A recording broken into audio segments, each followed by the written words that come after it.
नमस्कार आत्मा मालिक.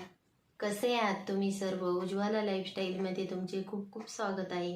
बहरलेली फुले तुम्हा सर्वांना सुगंध देवो, परमेश्वर तुम्हाला सुखात ठेवो, अशी मी माझ्या सद्गुरूंच्या चरणी अगदी मनापासून प्रार्थना करते आणि आजच्या व्हिडिओला सुरुवात करते. तर 8 दिवसापासून माझे तुम्हाला व्हिडिओ आले नाही, त्याबद्दल माफी असावी. आत्मा मालिक. लहान मोठी गावे फिरत फिरत जंगली महाराज कुडची या गावी गेले. कुडची या गावी पुराणकालीन माँसाहेबांचा दर्गा आहे. तर त्या दर्ग्यामध्येच सद्गुरू जंगली महाराजांनी वास्तव्य केलं आणि भाविकांना परमेश्वर प्राप्तीचा मार्ग दाखवून दिला. अनेक भाविक मंडळी त्यांच्या दर्शनाला येऊ लागली. बाबा भाविकांना परमेश्वर प्राप्तीचा एवढा छान मार्ग भाविकांना सांगत होते, त्यामुळे भक्तगण बाबांपासून दूर जायलाही मागत नव्हते. प्रत्येक भक्ताला बाबांजवळच राहावेसे वाटत असे. प्रत्येक भाविक आपले सर्वस्व त्यांना अर्पण करण्यापर्यंतही बाबांना बोलत असे. सद्गुरू जंगली महाराज एवढे प्रेमळ होते की भाविकांच्या पाठीवरून हात फिरवत फिरवत डोळे पण बाबांचे भरून येत असत आणि परमेश्वराचे आध्यात्मिक ज्ञान आपल्याला कसे झाले पाहिजे या संदर्भातची माहिती बाबांनी भाविकांना जास्तीत जास्त सांगितली. त्यांनी लोकांच्या मनात अध्यात्माची भावना निर्माण केली. परमेश्वर प्राप्तीचा मार्ग खूप सोपा आहे हे लोकांना समजून सांगितले. भक्ताने कसे वागावे, कसे परमेश्वराचे नामस्मरण करावे, कसे ध्यान करावे आणि ध्यान किती वेळेस करावे, ही सर्व माहिती बाबा सर्व भक्तांना देत होते. त्यामुळे भक्तांना बाबांविषयी खूप आपुलकी वाटत असे आणि बाबा पण सर्व भक्तांवर खूप प्रेम करत असे. जेव्हा भक्त तिथून निघाले तर बाबा पण त्यांच्या पाठीवरून अगदी प्रेमाने हात फिरवत असत. बाबांचे पण डोळे भरून येत असत. असे सद्गुरू जंगली महाराज हे आणि दयाळू होते. प्रत्येकाने ब्रह्ममुहूर्तावर उठावे, परमेश्वराचे नामस्मरण करावे आणि सर्वात जास्तीत जास्त ध्यान करावे. जो गुरुमंत्र दिलेला असेल त्याचा जप करावा, असे वारंवार बाबा सर्व भाविकांना सांगत होते. आपले शरीर हे चैतन्य आत्म्याचे मंदिर आहे, त्याची शुद्धता राखावी. गुरुमंत्राची साधना सोडू नये, गुरुमंत्राची साधना चुकवू नये आणि दररोज गुरूंनी दिलेल्या नाममंत्राचा जास्तीत जास्तीत जप करावा, असा प्रभू संदेश सद्गुरू जंगली महाराज हे बाबांजवळ दर्शनाला आलेल्या सर्व भाविकांना सांगत असे. प्रत्येकाने आपले जे गुरु आहे, त्यांचे जे गुरुकुल आहे ते श्रद्धास्थान मानावे, गुरूंचा आदर करावा, गुरूंचे जास्तीत जास्त नामस्मरण करावे, गुरुकुलात सर्वांची सेवा करावी आणि चर्चामधून एकमेकाविषयी प्रेम निर्माण करावे, एकमेकाविषयी आपुलकी वाटावी.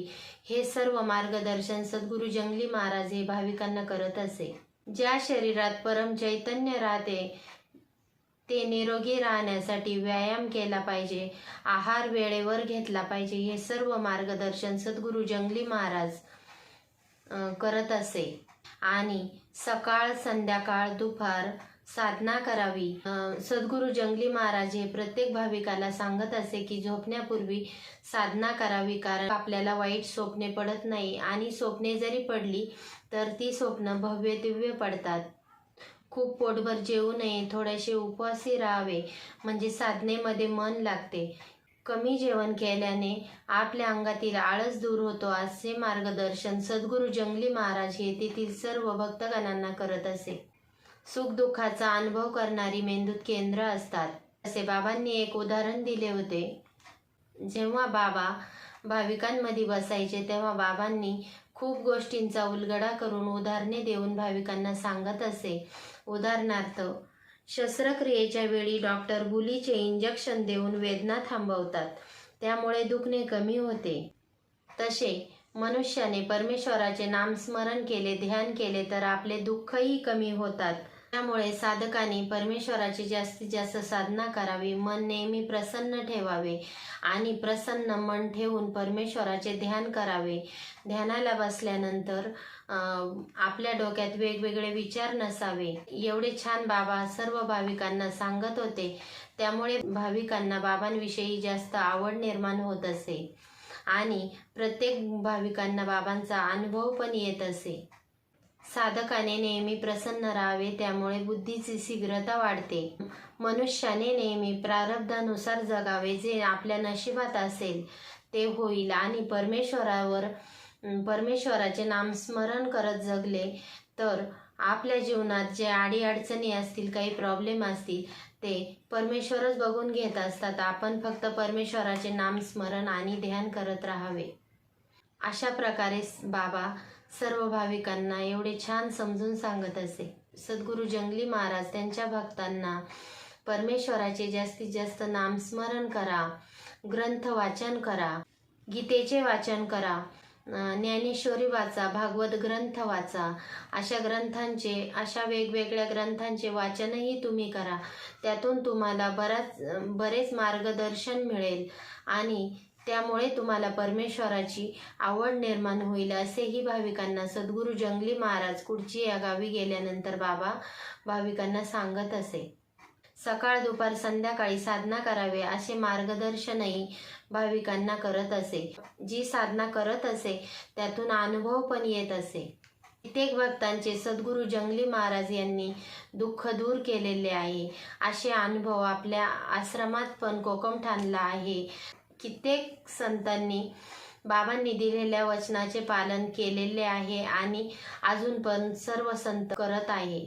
दान करण्याचे पुण्य खूप आहे, साधना करण्याचेही पुण्य खूप आहे, और गरिबांना मदत करावी असेही सद्गुरू जंगली महाराज कित्येक भक्तांना सांगत असे. आणि प्रत्येक भाविकांना हृदय मंदिरी जे मज पाहती, तयासी होय माझी प्राप्ती, असा प्रभू संदेश बाबा भाविकांना देत आहे. तुमचे जे गुरु असतील त्यांना हृदयात बघा आणि ईश्वर प्राप्ती करून घ्या. एवढा छान प्रभू संदेश सद्गुरू जंगली महाराज भाविकांना देत होते. असाच प्रभू संदेश देत देत सद्गुरू जंगली महाराज हे कित्येक गावोगाव फिरले. जंगलांमधून कित्येक गावोगाव फिरले. नास्तिक होते, त्यांना आस्तिक बनवण्याचे कामही सद्गुरू जंगली महाराजांनी केलेले आहे. तेच काम कोकमठाणला आपले सद्गुरू आत्मा मालिक माऊली म्हणजे सद्गुरू जंगलीदास माऊली करत आहे. कित्येक भाविकांना बाबांची अनुभव प्रचितीही येत आहे. बाबा प्रत्येकाला फक्त हृदय मंदिरी जय मज पाहती, तयासी होय माझी प्राप्ती, एवढा छान प्रभू संदेश सद्गुरू जंगलीदास माऊली सर्व भाविकांना देत आहे.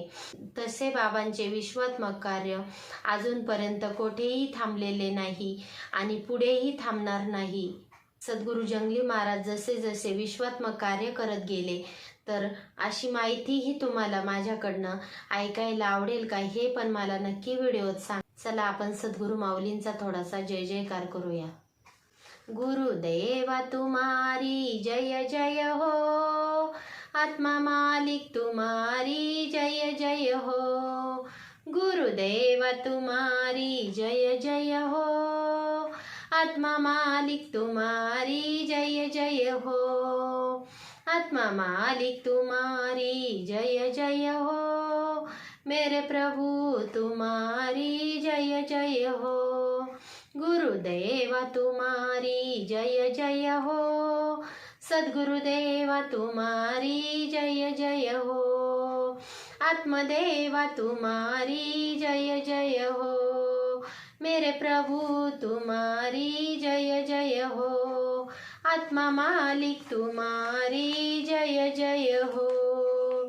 आत्मा मालिक तुम्हारी जय जय हो. आत्मा मालिक तुम्हारी जय जय हो. व्हिडिओ जर आवडला तर जास्तीत जास्त व्हिडिओला लाईक करा, शेअर करा, सबस्क्राईब करा. पुन्हा भेटू अशाच नवीन एका व्हिडिओ सोबत. तोपर्यंत तुम्हा सर्वांना आत्मा मालिक.